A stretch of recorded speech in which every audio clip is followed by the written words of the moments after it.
A disciple came to the master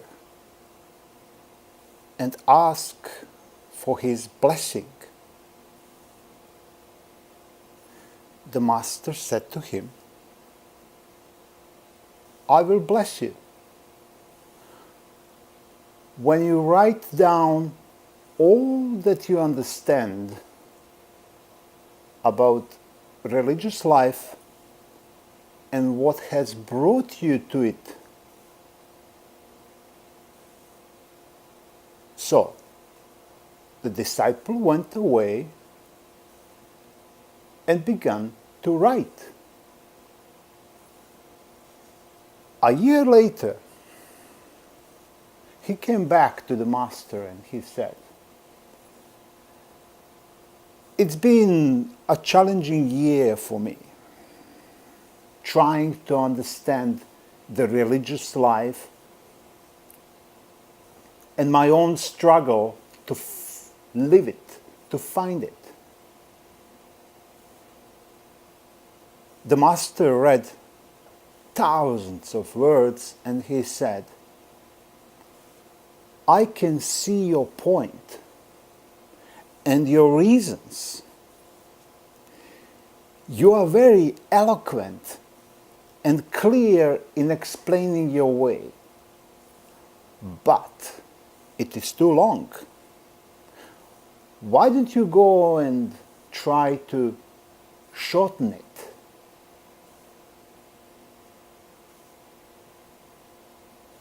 The disciple went away, and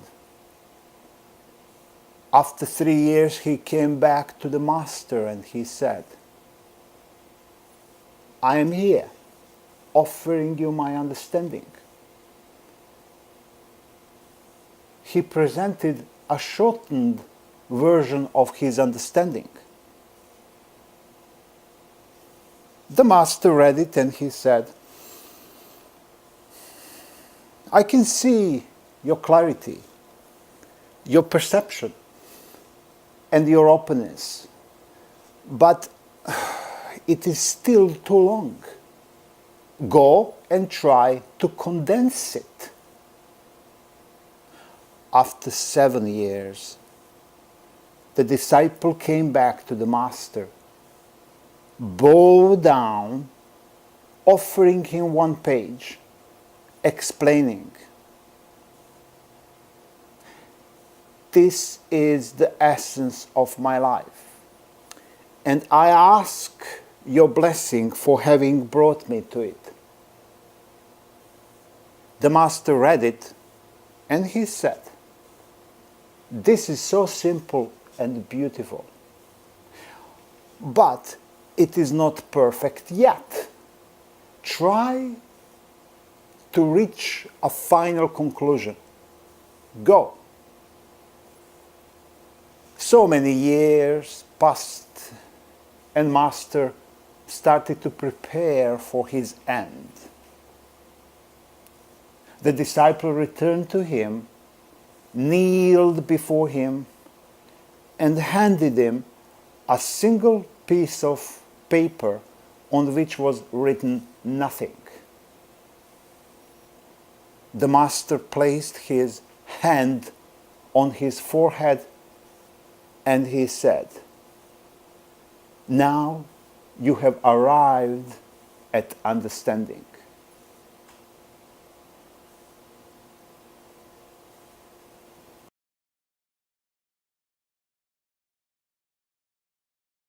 This is the middle point,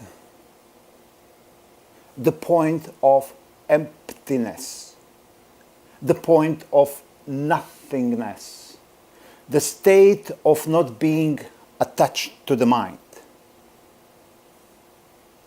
Understand this. The mind is the master of duality, the master of this reality, always igniting the conflict between extremes. So, if you get attached to the mind, you get trapped in the conflict. You are in separation, in disconnected state of being from who you are naturally and existentially. The middle point is not a meditative approach. On contrary, it is an approachable approach. It is the approach of oneself at the heart of everything. By taking this approach, you look at the mind, you look at the world from beyond. You find yourself in the process of movement of beyondness, unfolding your infinite truth in this moment, this very point of now. What is beyondness?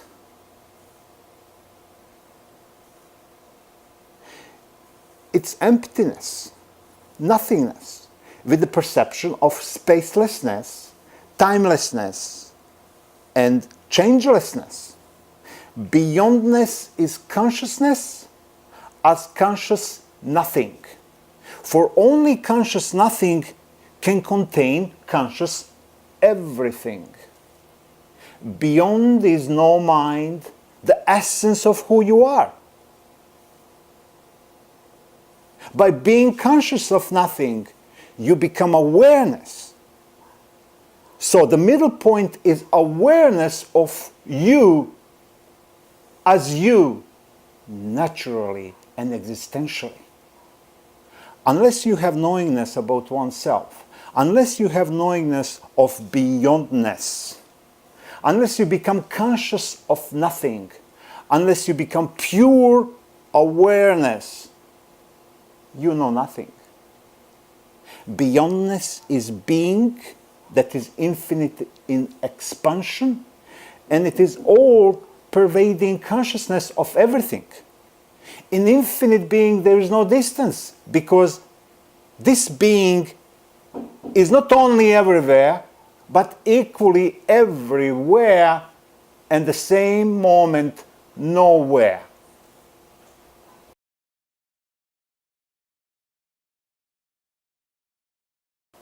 All things in this reality have their function. Beyond the mind, all functions stops. And only happening happens. Beyondness is happening. This universe just happened. And it is still happening. This happening is right now. Can you see it? Can you understand?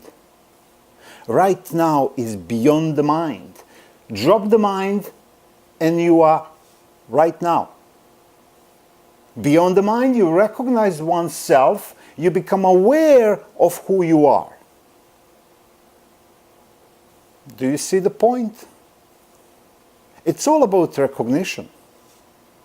Recognizing oneself as the point, recognizing yourself as real oneself, as happening, and being conscious of it as the point of now. This is the middle point. You actually achieve nothing, because you are it. If you realize this consciously, if you recognize it consciously, you have attained the very point of now. You have arrived at your understanding.